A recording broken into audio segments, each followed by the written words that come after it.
aka bu Labo mashinasiga bizga tushuncha kerak. Texnik ko'rikdan har yili o'tkazish kerak. Assalomu alaykum. Yaxshimisizlar? Tuzuymisiz? Meni mana shu Labo mashinasi meni mashinam mana bilan ketyapman. Mana Sirojiddin aka. Menda bitta savol tug'ildi, hozir meni gay to'sdi mana yo'lda. 22-yil Labo mashinasiga bu gurzovoy mashina texnik ko'rikdan o'tkazish kerak deb gay xodimi to'sdi meni. Hozir men texnik ko'rik yozib berdim mana shu aka. Mana shu aka texnik ko'rik yozdi. Aka bu Labo mashinasiga bizga tushuncha kerak. Texnik ko'rikdan har yili o'tkazish kerak, ha. Ular ham bilmas ekan aka. Nima bilmaydi? Siz bergan nomeriga telefon qildim, bilmas ekan. O'shanga chiqing, axborot bo'lib beradi aka. Axborot nomeri Ha. bermadi, ular ham bilmaymiz aka, o'zlari biladi. Salomat. Yana bitta nomer bering menga, kim biladi? O'sha axborot dejurni nomer, o'sha biladi, bering. O'shandan so'rang biladi. Bo'ldi aka, bo'lmasa men mabodo sudga murojaat qilaman, ism familiyangizni aytib qo'ysangiz. Familiyam Sherboyev ismi Ashurbek. Shermatov Sherboyev Ashurboy, Yotaboyev ismi. bo'ldi akajon, mana shu masala bo'yicha Davay. tegishli joylarga murojaat qilamiz. Oq. Charchamang aka, ishlaringizga rivoj. Xudo xolasa sudga murojaat qilamiz, buni yechimini yechamiz.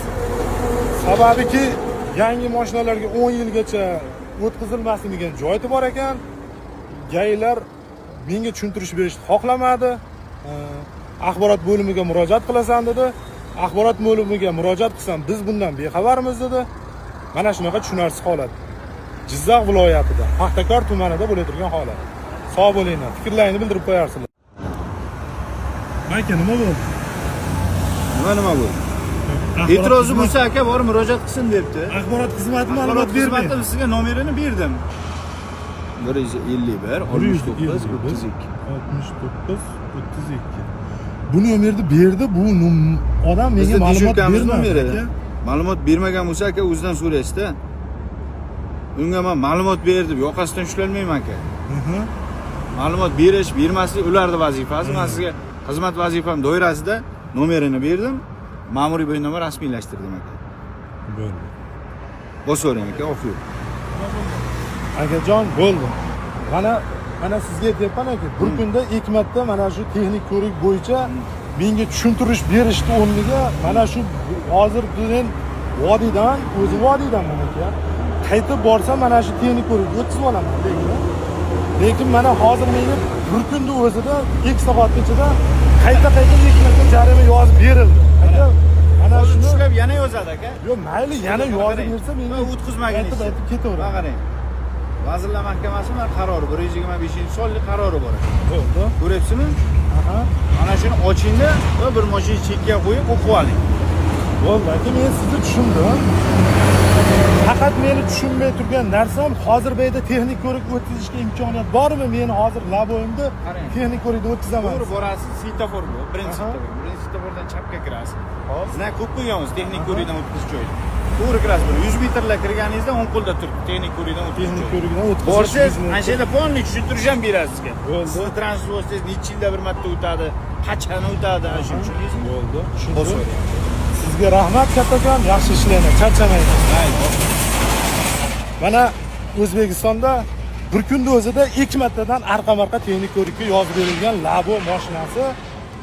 Bu birinchi marta meni Labo mashinam bo'lsa kerak.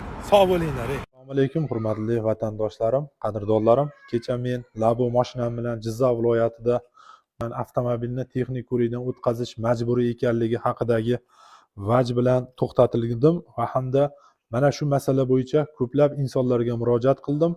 Ular meni tushunishni ham istashmadi va menga mana shu haqida ma'lumot berishni ham istashmadi. Jizzax viloyati G'allorol tumanida avtomobilimni texnik ko'rikdan o'tkazdim. Mana shu o'rinda ko'pchilikda hammamizda Rovat 24 ilovasi bor. Mana shu Rovat 24 ilovasiga ham ishonib qolmash kerak ekan. Bu hozirgi kunda juda mukammal, to'liq ishlayapti deb aytib bo'lmas ekan. Mana shu masalada ishlab chiqarilganiga, Labo mashinamning yili 22 edi, ishlab chiqarilganiga hali 10 yil to'lgani yo'q deb men mana shu savolni berdim gaylar. Menga mana bu modda bo'yicha, mana bu qonun bo'yicha demasdan har bir to'sgan gayi Labo mashinamni majburiy texnik ko'rikdan o'tkazmagan deb qayta bitta masala bo'yicha ko'plab jarimalar yozib berdi. Bilmaganlarga bilib olinglar, yuk avtomobili ishlab chiqarilganiga 1 yildan oshsa majburiy texnik ko'rikdan o'tkazish shart ekan. Va shu o'rinda yana bir narsani aytib o'tmoqchi edim. Hurmatli Sirdaryo va Jizzax viloyati Ichki ishlar boshqarmasi yo'l patrul xizmati xodimlari, sizlarni bizning ichimizdan mas'uliyatli, shu bilan birga sharafli kasbga, biz vatanimizga, xalqimizga, davlatimiz rahbariga xizmat qiladi deb mana shunday ulug' kasbga sizlarni tayinlagan. Hech qanday qonun va qoidalar inson manfaatidan hech qachon ustun bo'la olmaydi. Shuni bilib olinglar. Rahmat.